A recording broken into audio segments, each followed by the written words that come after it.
flame trench and assembly at Massey's, new jigs at Sanchez, the ring yard is reborn at the build site, and work on Tower 2 starts at the launch site. Oh, and Starship is launching. Welcome and thanks for stopping by for this week's Starbase Flyover Update episode 34, brought to you by RGV Aerial Photography. I'm Jeff A and I'll be your guide today as we check out the progress at SpaceX's facilities located at Starbase, Texas. The weather is almost back in our favour, so sit back and enjoy the views from 10,500 feet. In a quick stop at the port of Brownsville, we can see Starbase Tower 2 segments 1, 2, 3, 6 and 7, with one of these segments visible nearby. Zooming into the leftmost segment, we see that stairs have been installed at the port rather than being installed after stacking as we saw 3 years ago with the first tower. Now, on to Massey's. With so many changes, this week's labelled map from Procky is worth checking out. Starting at the top right of the site, we can see that significant progress has been made on the flame trench, with a large amount of concrete poured in a square shape for what will be the business end, as well as rebar making its way towards the back of the site. To the left, we can see the large water tanks that were delivered a couple of weeks ago have been moved next to the flame trench. They have also received a fresh coat of paint. Towards the back of the tanks, we can see pipework has already begun installation, as well as a valve on top of the pipework with more pipework sitting nearby ready to be installed. New foundations are being constructed at the site for what is speculated to be high-pressure gas tanks. Moving down, we can see the set of 12 pedestals has received a building. This building's intended use is potentially power, control and comms for the tank farm. Shifting focus to the methane side of the Massey's tank farm, we can see widespread progress. Some of the locks and nitrogen lines for the storage tanks have been installed, high pressure control systems installed at the back of the new building, and there's new plumbing to the newer tanks to the rear. Moving to the locks LN2 side of the tank farm, we can see a new tank has been installed on the concrete pads poured a while ago. Sitting to the right are some new interesting pieces of hardware. Let's start here. This being what looks like part of the bucket section of the flame trench. This element likely has holes in it that spray water to disperse the flame, heat and exhaust gases during a static fire test. We can see more parts sitting nearby which look like they are for the flame trench, but their intended purpose is unknown. Going down, we can see a new crane has been assembled. It might be to aid construction of the new flame trench. This new concrete testbed area is under further development, with some of the 10 trapezoidal stands placed to coincide with the 10 embeds. A new 20-segment ring structure is being assembled nearby. These numbers all suggest that this is all booster related. The steady growth of concrete continues with a new parking lot near the site entrance. Our final area of interest today is a new ring sitting between the cryoproofing stands. The purpose of this ring is unknown, but the 6 protrusions indicate clamp mounting locations for a ship. That's certainly something to keep an eye on in future flyovers. Before we get started at Sanchez site, let's take a look at a labelled map for those who may be unfamiliar with the layout.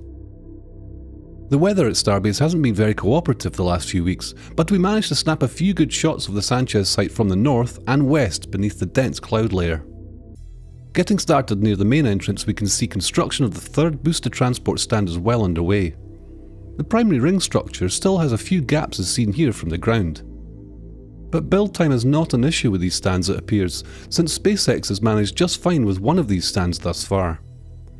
Looking back at the aerial photo now, it appears some privacy fencing is going up around the tower build area just in front of the stand, which doesn't bode well for ground photographers. Just down from the booster stand sits the mystery dome-like structure, and the top of the third ship engine installation stand. The upper ring for the third ship stand is just awaiting transportation, it seems. In the upper corner of the image, another mystery is taking shape yet again. The A-frame structure seen mounted on a ring in our previous episode was transported to the rear of the Star Factory for installation. Moving further into the site now, we see the OLM Booster Raptor installation stand and maintenance platform have arrived for storage ahead of Flight 3. These were moved from the launch site on Saturday, March 9th and early Sunday morning. Looking over at the progress made on the tower section, there have been some minor changes since our last episode. Flooring has been installed at the top, along with some handrailing around the elevator shaft. Little progress can be seen in the final section next door, but lots of parts have been staged nearby for installation. Along the northern edge of the site next to the South Bay, more concrete has been poured to cover any dirt that remains from tower lot construction, and rock has been placed along the border for erosion control. To the far left we can see where the drain pipe installed beneath the expanded tower lot exits into the bay. A little further to the left, a machine made to hold large spools can be seen holding one of the spools of white water pipe seen staged at the storage lot just up the highway. We'll see where some has already been laid out in a moment. Over near the inventory tent, we can see a stack of the privacy fencing seen near the booster transport stand earlier, so there's plenty left to go around it seems. Shifting east towards the rocket garden, the pad we saw being prepared in recent weeks next to the emergency generator shed now supports a steel frame for what looks like an extension of the building. Looking down along the perimeter of the site now, we see long runs of white water pipe seen earlier. The pipe runs along the perimeter all the way to the rocket garden, where larger black pipe and additional white pipe can be seen protruding from beneath the concrete slab just behind Booster 4. Speaking of Booster 4, a crane was recently spotted being hooked up to one of its grid fins. It was later removed and taken to an unknown location. Could this be the beginning of the end of this ancient relic of the garden? Focusing our attention now on the crowded staging yard, most of which is likely destined for scrap, we see the next hot stage ring likely for B11 sitting in the middle.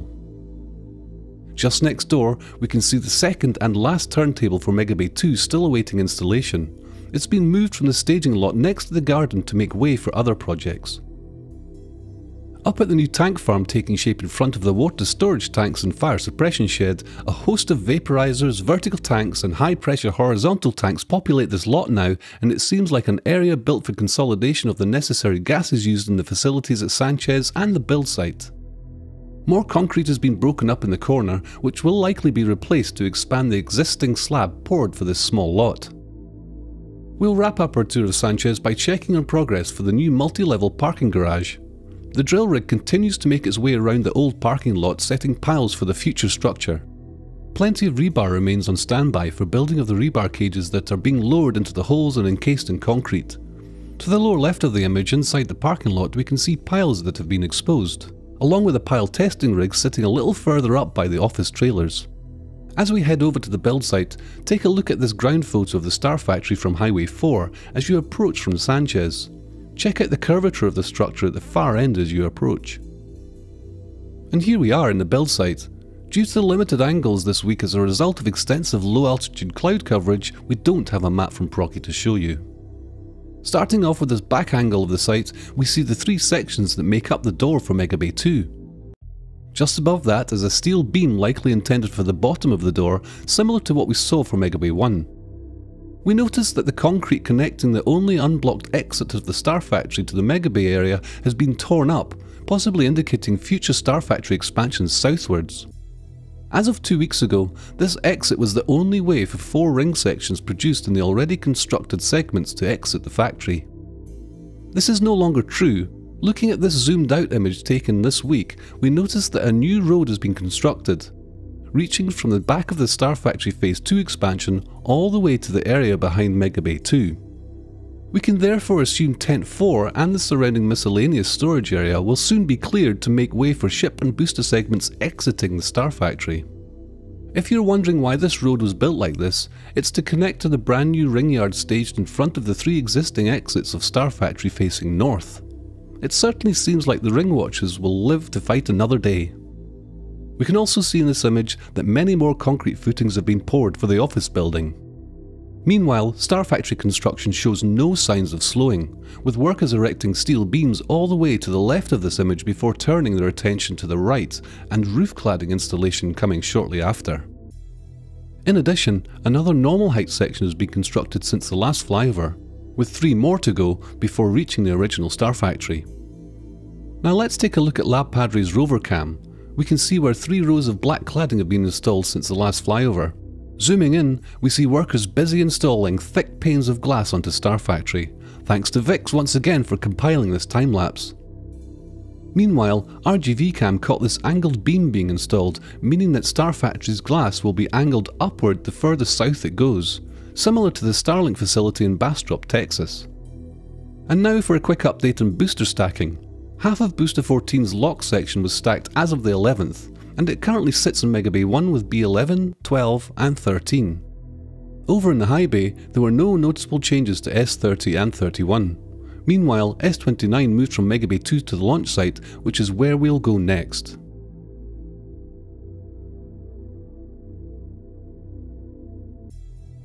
Let's start at the ship test site, where some changes are clearly visible from our last flyover.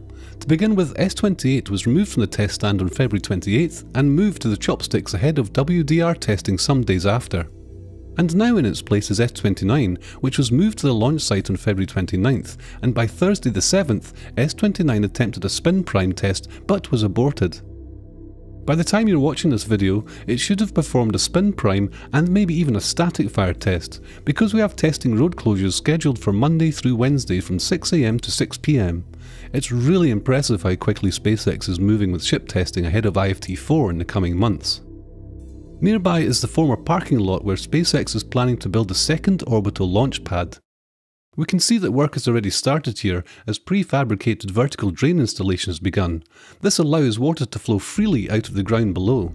This is very important because the ground around here is saturated and building such a massive infrastructure would be problematic.